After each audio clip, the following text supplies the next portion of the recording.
Good morning student. આપણે ધોરણ 9માં chapter number 12 ધ્વનિ વિશે જોઈએ છે. તો એમાં હવે આપણે પેજ નંબર 166 પર પ્રશ્નો આવેલા છે, તો એ પ્રશ્નોની ચર્ચા કરીએ. પ્રશ્ન છે કે તરંગનો કયો ગુણધર્મ નીચે દર્શાવેલ બાબતો નક્કી કરે છે. તો એમાં તમને પહેલું આપેલું છે પ્રબળતા અને બીજું આપેલું છે પીચ. ઓકે, તો અહીંયા આપણને એવો પ્રશ્ન પૂછ્યો છે કે પ્રબળતા એ તરંગનો કયો ગુણધર્મ નક્કી કરશે અને જે પીચ છે એ તરંગનો કયો ગુણધર્મ નક્કી કરશે. બરાબર, તો આપણે પ્રબળતા વિશે શીખી જ ગયા છે. પ્રબળતા કોના આધારે નક્કી થશે? તો આપણે કીધું જ છે કે જેમ ધ્વનિનો કંપ વિસ્તાર વધારે હશે તેમ પ્રબળતા કેવી હશે? વધારે હશે. બરાબર, એટલે પ્રબળતા જે છે એ ધ્વનિનો કંપ વિસ્તાર નક્કી કરે છે. અને પીચની વાત કરીએ તો પીચમાં બી આપણે સમજી જ ગયા છે કે જેમ આવૃત્તિ વધારે હશે તેમ પીચ કેવી હોય? વધારે, અને જેમ આવૃત્તિ ઓછી તેમ પીચ ઓછી. બરાબર, તો આમ ધ્વનિ તરંગનો બે ગુણધર્મ, કયા બે ગુણધર્મ? કંપ વિસ્તાર અને આવૃત્તિ. બરાબર, તો કંપ વિસ્તાર એ પ્રબળતા નક્કી કરે છે અને આવૃત્તિ એ પીચ નક્કી કરે છે. ઓકે, ત્યારબાદ આપણે બીજો પ્રશ્ન જોઈએ. તો બીજો પ્રશ્ન તમને આપેલો છે, તમે બુકમાં જોઈ શકો છો. અનુમાન લગાવો કે નીચેનામાંથી કયા ધ્વનિની પીચ વધારે હશે. તો એના માટે તમને આપેલું છે પહેલું ગિટાર અને બીજું આપેલું છે કારનો હોર્ન. બરાબર, તો તમે લોકો કહી શકશો આમાંથી કે કયા ધ્વનિની પીચ વધારે હશે, એટલે કે ગિટારમાંથી ઉત્પન્ન થતા ધ્વનિની પીચ વધારે હશે કે પછી કારના હોર્નમાંથી જે ધ્વનિ ઉત્પન્ન થાય છે એની પીચ વધારે હશે? તો એનું આન્સર શું આવશે? ગિટાર. બરાબર, ગિટારમાંથી જે ધ્વનિ ઉત્પન્ન થાય છે એ ધ્વનિની જે આવૃત્તિ હોય છે એ કારના હોર્ન વડે ઉદ્ભવતા ધ્વનિની આવૃત્તિ કરતાં કેવી હોય છે? વધારે હોય છે. બરાબર, અને તેથી ગિટારના ધ્વનિની પીચ એ કારના હોર્નના ધ્વનિની પીચ કરતાં કેવી હોય છે? વધારે હોય છે. આટલું ખ્યાલ આવ્યો બધાને? સમજ પડી? બરાબર, કે ગિટાર અને કારમાંથી કોના ધ્વનિની પીચ વધારે હશે? તો ગિટારની, કારણ કે એની આવૃત્તિ કેવી હોય છે? વધારે હોય છે, એટલા માટે. ચાલો હવે આપણે આગળ જોઈએ. તો આપણે ધ્વનિના જે ગુણધર્મ છે એ દરેક ગુણધર્મ વિશે સમજી ગયા છે. બરાબર, એનો કંપ વિસ્તાર, આવર્તકાળ, આવૃત્તિ, તરંગ લંબાઈ દરેક વિશે આપણે સમજ્યા છે. બરાબર, તો હવે આપણે એમાં આગળ જોઈએ. તો આપણે જોઈ ગયા કે દરેક જે વસ્તુ આપણે સમજ્યા છે, આવૃત્તિની વાત કરીએ, તરંગ લંબાઈની વાત કરીએ, તો દરેકનું આપણે જે સમજૂતી મેળવી એ શેના આધારે મેળવી? તો સંઘનન અને વિઘનનના આધારે મેળવી. બરાબર, તો આ જે સંઘનન અને વિઘનન છે એ શું કરે છે? તો કંઈક અંતર કાપે છે. બરાબર, અને એ જો એ અંતર કાપે છે એ ચોક્કસ સમયગાળામાં કાપેલું અંતર જો આપણે જોઈએ તો એના આધારે આપણને શું મળશે? વેગ મળશે. બરાબર, એટલે આપણે વેગ વિશે શીખી જ ગયેલા છે. બરાબર, વેગ કોને કહેવામાં આવશે? ચોક્કસ સમયગાળામાં કપાયેલા અંતરને શું કહેવામાં આવશે? વેગ. બરાબર, તો એ જ રીતે અહીંયા બી જે સંઘનન છે અને વિઘનન છે તો એ બી શું કરે છે? કંઈક અંતર કાપે છે. બરાબર, તો આમ સંઘનન અને વિઘનન દ્વારા એકમ સમયમાં જે કપાયેલું અંતર છે એને આપણે શું કહેવામાં આવશે? તરંગનો વેગ કહે છે. ખ્યાલ આવ્યો બધાને? તરંગના વેગમાં સંઘનન અને વિઘનન દ્વારા એકમ સમયમાં કપાયેલા અંતરને શું કહેવામાં આવશે? તરંગનો વેગ. ઓકે, અને એના આધારે આપણે વેગ શોધવાનું સમીકરણ શીખી ગયેલા છે ચેપ્ટર નંબર 1માં. વેગ શોધવાનું સમીકરણ શું છે? તો અંતર ભાગ્યા સમય. આ સમીકરણ તમને બધાને યાદ જ હશે. બરાબર, તો એના જ આધારે તરંગનો વેગ શોધવા માટેનું બી સમીકરણ આપણને મળશે. બરાબર, તો તરંગનો વેગ, અહીંયા તરંગના વેગને પણ આપણે v વડે દર્શાવીશું. બરાબર, તો તરંગનો વેગ બરાબર આપણને શું મળશે?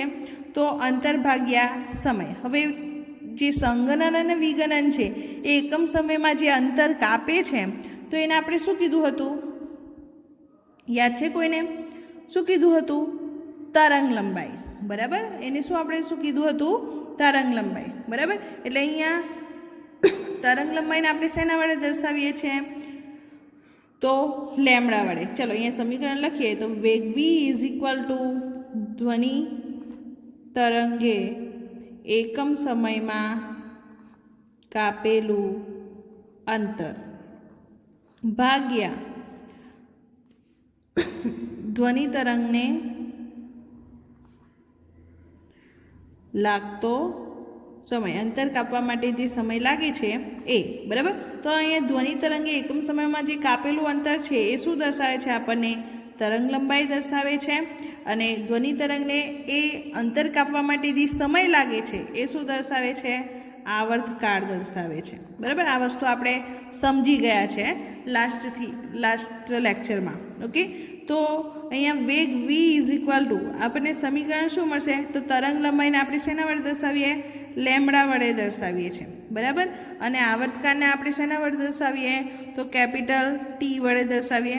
ઓકે. એટલે અહીંયા આપણને જે સમીકરણ મળશે એ શું મળશે? વેગ v is equal to lambda divide by T. બરાબર.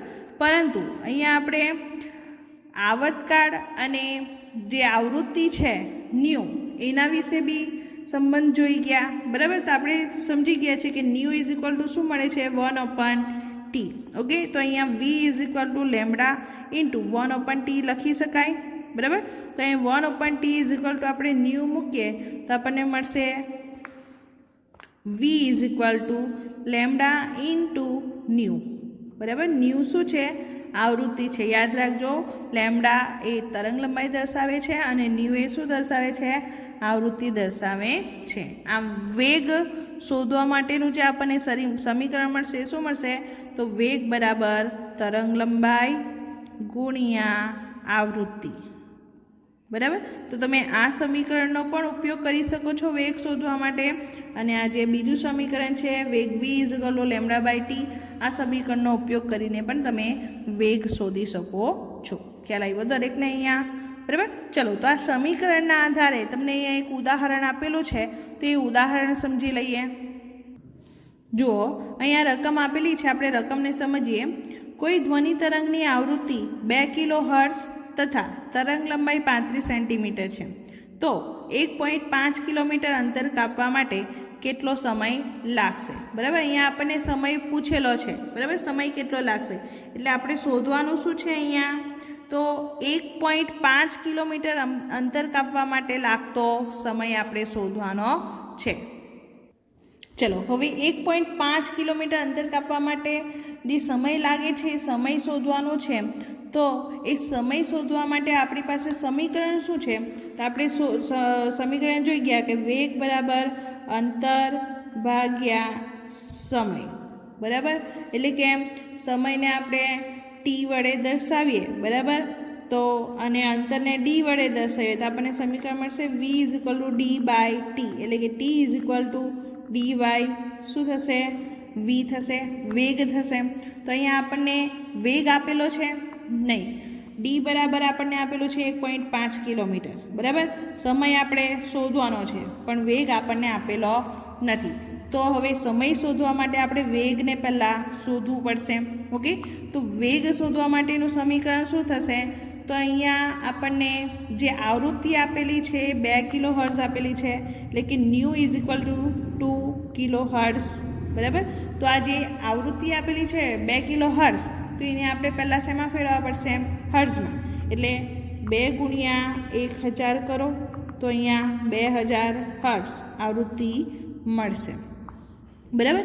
ત્યારબાદ આપણને બીજું શું આપેલું છે? તો તરંગ લંબાઈ આપેલી છે. બરાબર. તરંગ લંબાઈ આપણે શેના વડે દર્શાવીએ? લેમડા વડે દર્શાવીએ. ઓકે. તો તરંગ લંબાઈ લેમડા ઇઝ ઇક્વલ ટુ આપણને આપેલું છે 35 સેન્ટીમીટર. બરાબર. તો હવે આ જે તરંગ લંબાઈ છે એ આપણને શેમાં જોઈશે?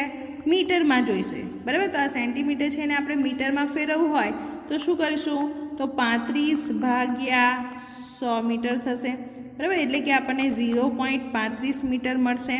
બરાબર. શું મળી? આ તરંગ લંબાઈ મળી. બરાબર. હવે આવૃત્તિ અને તરંગ લંબાઈનો ઉપયોગ કરીને આપણે વેગ શોધી શકીએ. આપણે સમીકરણ જોઈ ગયા છે. વેગ v is equal to lambda ગુણ્યા ન્યૂ, એટલે કે તરંગ લંબાઈ ગુણ્યા આવૃત્તિ આપણે જોઈ ગયા છે, બરાબર. તો આ સમીકરણમાં આપણે આવૃત્તિ અને તરંગ લંબાઈની કિંમત મૂકીએ તો 0.35 ગુણ્યા આવૃત્તિ કેટલી છે 2000 હર્ટ્ઝ, બરાબર. હવે આ 0.35 છે તો 35 ભાગ્યા 100 કરો ગુણ્યા 2000, 0 0 કેન્સલ, એટલે 35 ગુણ્યા 20 તો 35 દુ કેટલા થશે 70, અને બીજો એક 0 એટલે કેટલા થશે 700 મીટર પર સેકન્ડ. વેગનો એકમ શું છે 700 મીટર પર સેકન્ડ. ઓકે, એટલે આ જે આપણને મળી ગયો એ શું મળી ગયો વેગ મળી ગયો. ઓકે, હવે આ વેગનો ઉપયોગ કરીને આપણે અહીંયા આ 1.5 કિલોમીટર અંતર કાપવા માટે જે સમય છે એ સમયને શોધી શકીશું. ઓકે, તો અહીંયા લખીએ કે તરંગને 1.5 કિલોમીટર અંતર કાપવા માટે લાગતો સમય, તો t ઇઝ ઇક્વલ ટુ શું થશે d/v, બરાબર. અહીંયા અંતર તમને આપેલું છે 1.5 કિલોમીટર, બરાબર. તો આ કિલોમીટર જે છે એને આપણે પાછા મીટરમાં ફેરવવા પડશે, બરાબર. તો કિલોમીટરને મીટરમાં ફેરવવા માટે શું કરવું પડશે ગુણ્યા 1000 કરવા પડશે, બરાબર. એટલે 1.5 ગુણ્યા 1000 ભાગ્યા 700. હવે આ 1.5 છે તો 15 ભાગ્યા 10 ગુણ્યા 1000 છેદમાં 700, તો આ 0 0 કેન્સલ થઈ જશે, એટલે 1500 ભાગ્યા 700 થશે આ રીતે. ઓકે, હવે આ 0 0 કેન્સલ, એટલે 15 ભાગ્યા 7, તમે ભાગાકાર કરો તો 7 દુ 14, બરાબર. 15માંથી 14 જાય 1 બચશે, બરાબર. પોઈન્ટ લઈએ 0 ઉતારીએ એટલે 10 થશે, એટલે 7 એકુ 7, 10માંથી 7 બાકી જશે 3 બચશે. ઓકે, ફરીથી 0 ઉતારો તો 7 તાલી 21, 7 ચોક 28, બરાબર. તો 30માંથી 28 જશે 2 બચશે, બરાબર. આ રીતે આપણે ભાગાકાર કરીએ તો આપણને આન્સર મળશે t ઇઝ ઇક્વલ ટુ 2.14, બરાબર. તો આ શું મળી ગયો આપણને સમય મળી ગયો, અને સમયનો એકમ શું છે સેકન્ડ, બરાબર. s લખો અથવા તો તમે સેકન્ડ શબ્દમાં લખો, ખ્યાલ આવી ગયો. તો અહીંયા આપણને જે સમય મળ્યો એ કેટલો મળી ગયો છે તો 2.14 સેકન્ડ મળે છે, બરાબર. શાના માટે તો 1.5 કિલોમીટર અંતર કાપવા માટે લાગતો સમય, બરાબર. આમાં અહીંયા લખી શકીએ આપણે કે ધ્વનિ તરંગને 1.5 કિલોમીટર અંતર કાપવા માટે 2.14 સેકન્ડ જેટલો સમય લાગે છે. ખ્યાલ આવ્યો કે દરેકને સમજ પડી ગઈ દાખલાની ગણતરીમાં. ઓકે, ચલો તો હવે આપણે જે નેક્સ્ટ પ્રશ્ન આપેલા છે એ પ્રશ્ન વિશે ચર્ચા કરીએ. ઓકે, પહેલો પ્રશ્ન જુઓ કે કોઈ ધ્વનિ તરંગ માટે તરંગ લંબાઈ, આવૃત્તિ, આવર્તકાળ અને કંપ વિસ્તાર એટલે શું. એટલે કે અહીંયા તમને 4 વ્યાખ્યા પૂછી છે. તરંગ લંબાઈ એટલે શું, આવૃત્તિ એટલે શું, આવર્તકાળ એટલે શું અને કંપ વિસ્તાર એટલે શું. ચલો તો આપણે એના વિશે ચર્ચા કરીએ. ચલો તો પહેલાં આપણે તરંગ લંબાઈની તરંગ લંબાઈની વ્યાખ્યા જોઈએ. તો તરંગ લંબાઈ કોને કહેવામાં આવશે તો આપણે સમજી ગયા છે. તરંગ લંબાઈ કોને કહેવામાં આવશે તો આપણે એક આ આકૃતિને ધ્યાનમાં રાખીએ.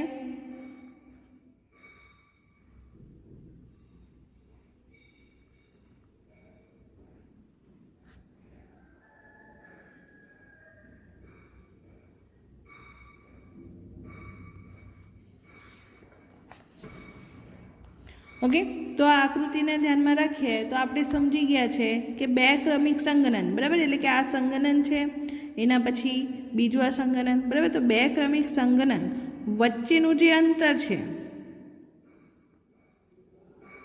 બરાબર, એટલે કે આ અંતર, અથવા તો 2 ક્રમિક વિગનનની વાત કરીએ તો આ થઈ જશે, બરાબર. 2 ક્રમિક વિગનન અથવા તો 2 ક્રમિક સંગનન વચ્ચેના અંતરને શું કહેવામાં આવે છે તરંગ લંબાઈ કહેવામાં આવે છે, બરાબર. તો એની વ્યાખ્યા આપણે લખીએ કે 2 ક્રમિક સંઘનન અથવા બે ક્રમિક વિઘનન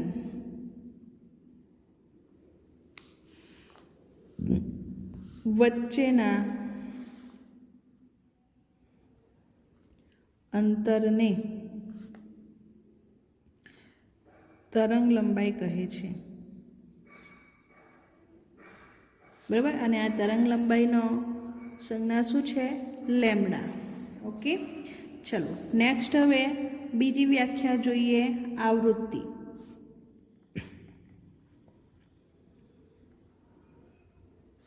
ચલો, તો આવૃત્તિ કોને કહેવામાં આવશે? તો આપણે સમજી જ ગયા છે કે માધ્યમમાં કોઈ નિશ્ચિત બિંદુ પાસેથી, બરાબર, ધારો કે આપણે કોઈ નિશ્ચિત બિંદુ ધારી લઈએ, ધારો કે બિંદુ પી, બરાબર, તો આ કોઈ નિશ્ચિત બિંદુ પાસેથી સંઘનન અથવા વિઘનનની જે સંખ્યા પસાર થાય છે, તો એ સંખ્યાને શું કહેવામાં આવશે? તે ધ્વનિ તરંગની આવૃત્તિ કહેવામાં આવે છે. અથવા તો ટૂંકમાં આપણે એ બી સમજી ગયેલા છે કે દોલનોની કુલ સંખ્યાને શું કહેવામાં આવશે? આવૃત્તિ કહેવામાં આવે છે. બરાબર. તો આવૃત્તિની વ્યાખ્યા લખીએ તો માધ્યમના કોઈ નિશ્ચિત બિંદુ પાસેથી એકમ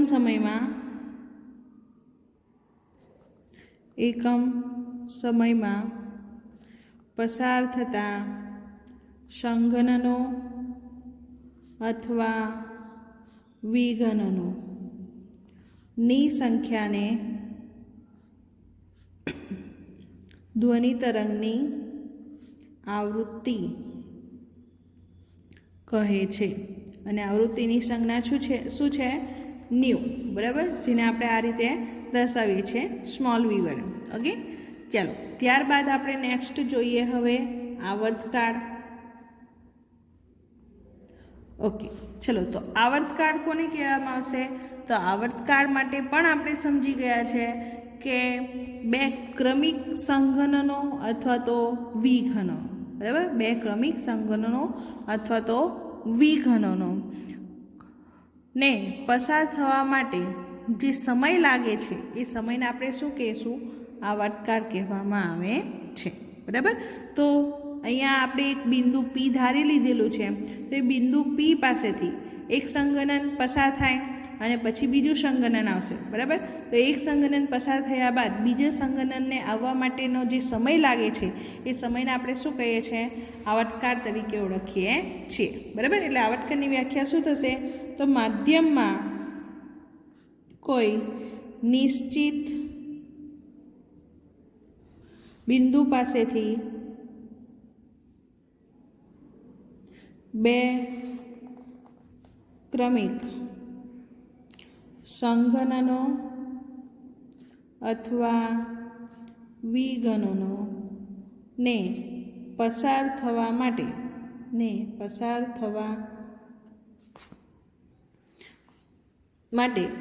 લાગતા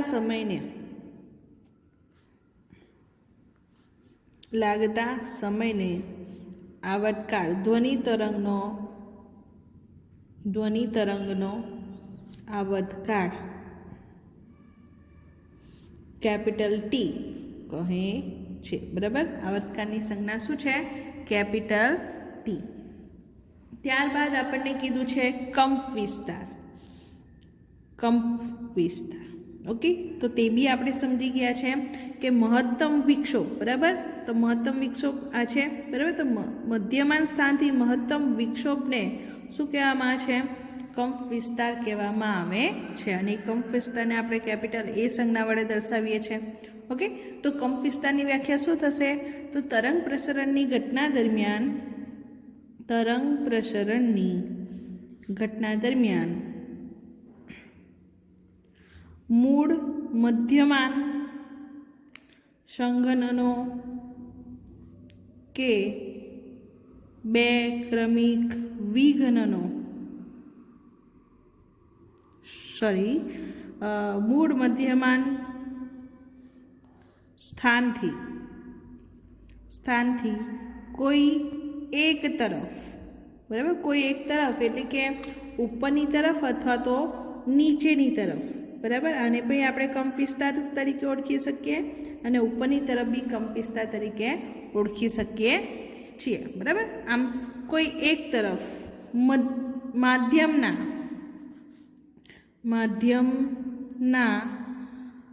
કણના મહત્તમ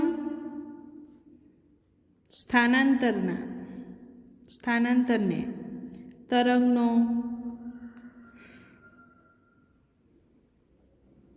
કંપ વિસ્તાર કહે છે, જેને આપણે કેપિટલ A વડે દર્શાવીએ છીએ.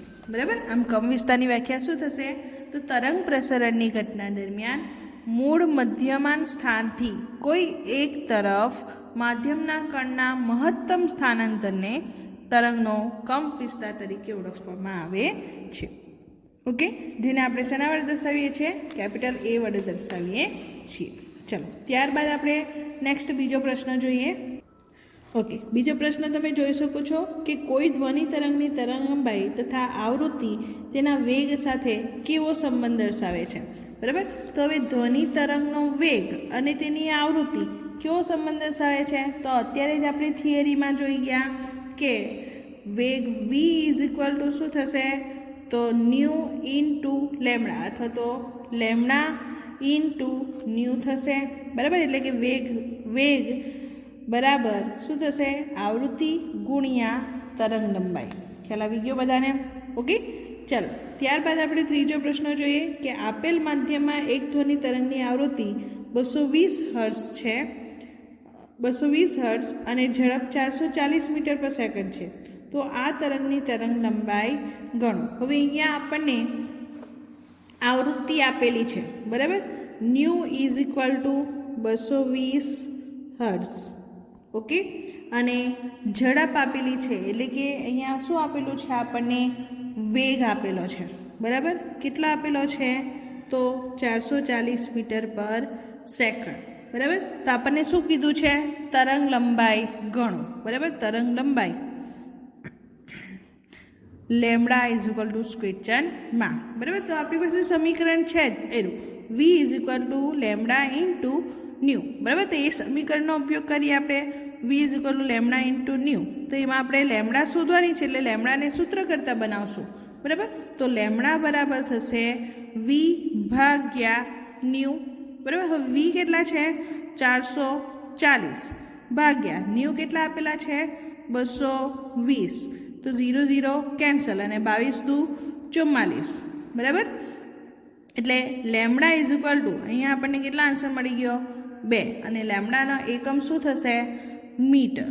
બરાબર, એટલે અહીંયા તરંગ લંબાઈ કેટલી મળે છે આપણને? 2 મીટર જેટલી મળે છે. આટલું ખબર પડી ગઈ બધાને? ખ્યાલ આવી ગયો? બરાબર, ચલો હવે નેક્સ્ટ છેલ્લો પ્રશ્ન જોઈએ. પ્રશ્ન નંબર 4. કોઈ ધ્વનિ સ્ત્રોતથી 450 મીટર દૂર બેઠેલ કોઈ વ્યક્તિ 500 હર્ટ્ઝનો ટોન સાંભળે છે. સ્ત્રોતથી વ્યક્તિ સુધી પહોંચવાવાળા બે ક્રમિક સંગનન વચ્ચેનો સમયગાળો કેટલો હશે? એટલે અહીંયા આપણને શું પૂછ્યું છે? આવર્તકાળ પૂછ્યો છે. બરાબર, બે ક્રમિક સંગનન વચ્ચેનો સમયગાળો પૂછ્યો છે ને. બરાબર, એટલે અહીંયા આપણે શું શોધવાનો છે? આવર્તકાળ શોધવાનો છે. આવર્તકાળ capital T is equal to question mark. બરાબર, અને 550 હર્ટ્ઝનો ટોન સાંભળે છે, એટલે 550 હર્ટ્ઝ જે આપણને આપેલું છે એ શું આપેલું છે? તો ન્યૂ આપેલું છે. બરાબર, એટલે કે આવૃત્તિ આપેલી છે. બરાબર, તો આવૃત્તિ new is equal two 550 hertz. Okay, હવે આપણે આવૃત્તિ અને આવર્તકાળ વચ્ચેનો સંબંધ જોઈ ગયા છે, શીખી ગયા છે. બરાબર, તો શું છે એનો સંબંધ? તો capital new is equal two 1/T. બરાબર, આવૃત્તિ બરાબર 1/માં આવર્તકાળ. ઓકે, તો અહીંયા આવર્તકાળ શોધવાનો છે, તો એનો સૂત્ર કરતાં બનાવીએ તો capital T is equal to 1/ન્યૂ થશે. બરાબર, હવે ન્યૂ આપણને આપેલા છે 1/550. બરાબર, હવે 1 ભાગ્યા તમે 550 કરો. એક મિનિટ, આપણને જે આવૃત્તિ આપેલી છે 500 હર્ટ્ઝ આપેલી છે. બરાબર, એટલે અહીંયા 1/500 થશે. બરાબર, અને 1 ભાગ્યા તમે 500 કરશો. બરાબર, તો પહેલાં તો ભાગ નહીં જશે, એટલે ભાગ નહીં જાય એટલે એનું શૂન્ય. બરાબર, દશક લઈએ આપણે તો 0 તો બી ભાગ નહીં જશે એટલે ફરીથી 0, બરાબર. ફરીથી ભાગ નહીં જશે એટલે ફરીથી 0, ઓકે. ફરીથી ભાગ નહીં જશે, બરાબર. એટલે ફરીથી ઓકે. હવે આપણે 1000 થઈ ગયા એટલે 500 દુ કેટલા થશે? 1000 થઈ જશે, બરાબર. એટલે આન્સર શું આવશે અહીંયા? 0.002, બરાબર. અને આવર્તકાળનો જે એકમ છે એ શું થશે? સેકન્ડ, બરાબર. આવર્તકાળનો એકમ શું થશે? સેકન્ડ. તો ટી ઇઝ ઇક્વલ ટુ આપણને શું મળ્યા? 0.002 સેકન્ડ. અથવા તો એને આપણે આ રીતે લખી શકીએ, આવર્તકાળ ટી ઇઝ ઇક્વલ ટુ 2 × 10⁻², બરાબર. પોઈન્ટ પછી કેટલા છે? 1, 2 અને 3, એટલે ટી ઇઝ 10⁻³ સેકન્ડ લખાશે આ રીતે. ખ્યાલ આવ્યો બધાને? બરાબર. એટલે અહીંયા જે આવર્તકાળ છે, સમયગાળો છે, એ કેટલો મળ્યો આપણને? 2 × 10⁻³ સેકન્ડ, અથવા તો 0.002 સેકન્ડ આપણને મળે છે. ઓકે. તો અહીંયા આટલું જ. નેક્સ્ટ આપણે બીજા લેક્ચરમાં જોશું. Thank you.